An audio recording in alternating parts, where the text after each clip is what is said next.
Hello, I'm Jim Tomlinson from All American Water, located in Wise County, Texas. And this morning what I'd like to do is a well house orientation.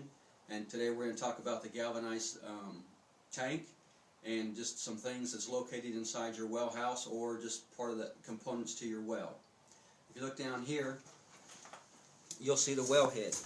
Now typically on top of the wellhead on this galvanized T is a pressure relief valve. This one's missing one, but it's located another place on the system, so that way if you've got any blockages between the wellhead and the pressure tank, the pressure relief valve will pop off and it won't allow your pump to pump against the dead head, and it will help save your pump.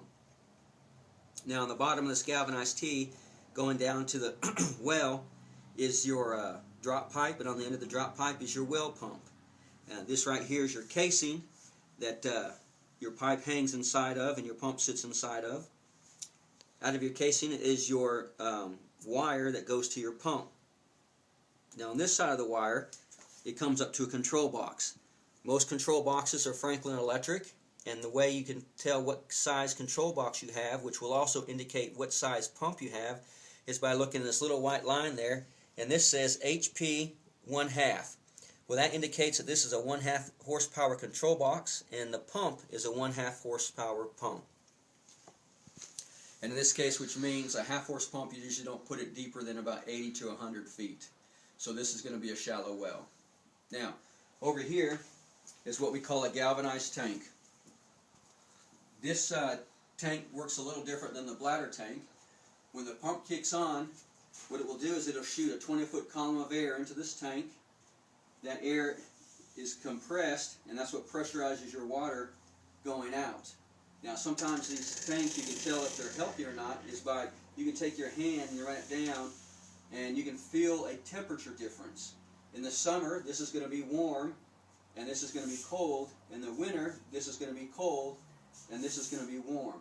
So this tank, you can feel the difference right here, and you can see this is where the water level is, so this is a healthy tank. Now some other components to this system are your pressure gauge. Now this tells you what your pressure is on your tank, and typically these run between 30 and 50 pounds. At the 30 pound, when it hits down to 30 pounds, the pump will kick on. When it hits 50, it will shut off. Typically that's how these tanks are operated. Now this device right here that your pressure gauge is attached to is called an air volume control valve. If there gets too much air inside this tank, air will spew out of this little hole right here, and then as the water climbs, it will compress the air, and that's what will pressurize your house. This keeps the tank from being what we called airlocked. Now if you look down a little further, you're going to see the pressure switch. Now inside the pressure switch is some contacts, and when the pressure gauge hits 30 pounds, the contacts close. It sends electricity to your control box, and then from your control box to your pump, and it turns your pump on. This is also what will shut off when you hit 50 pounds if you have a 30-50 pressure switch. On this one right here, you can see where it says on at 30 and off at 50. So this particular pressure switch is a 30-50 pressure switch. Oftentimes on these little black pressure switches like this, you can't see it from here. This is a fern gas, but on the back side is a little lever that you lift up and it disconnects the contacts, and the pump won't come on. It's just the lazy man's way of not having to go to the breaker. Also, now this particular item is set up a little different. This is your what we call your little nipple, and it's attached to a check valve. Now you can look at this check valve. This is a PVC check valve. They're fairly inexpensive compared to the brass check valves, but what this does is it prevents water from coming back through the tank. It stops it right here, so that way air can be drawn back down into your well, so when the pump kicks on, it'll shoot that 20-foot column of air back into your tank, which is incompressed, and then it's what pressurizes your system. Now if this check valve goes bad, what will happen is no air will get inside your tank, and you'll end up having a waterlogged tank. That's when this whole tank ends up filling with water. There's no air in it, and if you happen to be running water outside while you're in your well house, you're going to hear click, click, click, click. your pressure gauge will drop from 50 to 30 in an instant and go from 30 to 50 in an instant. And that short cycling effect will burn up your pump and shorten its life. So if you're outside and you're hearing the click, click, click, click, you want to check it and see, uh-oh, there's no temperature difference, then it's time to call your water well service guys, or you can call us at All American Water, and our number is 940-389-6850, and we'll come replace your check valve and get your system working again. Now the other side of that, we talked a little bit earlier about an airlock tank.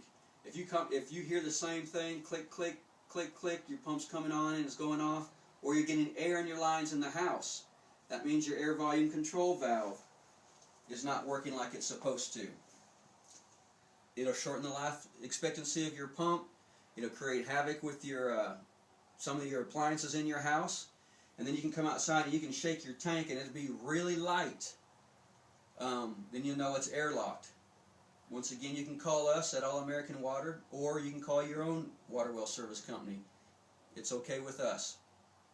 Now, when your tank is airlocked and you shake it, you want to be careful that you don't break your pipes, because then you're going to have a whole other problem on your hands. This here is an 82-gallon bladder tank, or galvanized tank, and it's going to be pretty heavy. So for you to be able to shake it, you'll be surprised that, wow, this thing is definitely empty.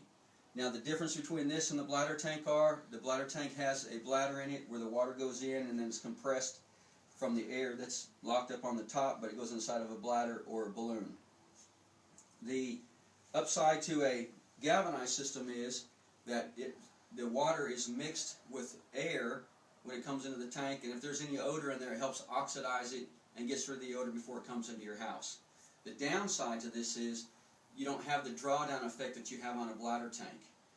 Take, for instance, a 33-gallon bladder tank will allow you to use 9 gallons of water before your pump kicks on. That's just a 33-gallon bladder tank. This is an 82-gallon galvanized tank, and you get about the same drawdown effect for all the water that's in there. One of the other downsides to this tank is it's a little higher maintenance. Air volume control valves go bad, or the check valves go bad, or the snifter valve, which is out at the wellhead, goes bad, and then you run into other problems. With the bladder tank, there aren't so many maintenance issues. But nonetheless, they both work very well. Galvanized tanks are very popular. If you've got one, there's no need to switch, but you've probably experienced some problems with it here and there, and that's okay. You don't have a bad system. These were probably invented first, and so therefore they're the most popular. Well, I thank you for your time. If you have any questions, please call us at 940-389-6850. We'll be happy to talk to you over the phone, or if you need a service call, call us and we'll come out and take care of your water well needs. Thank you and have a great day.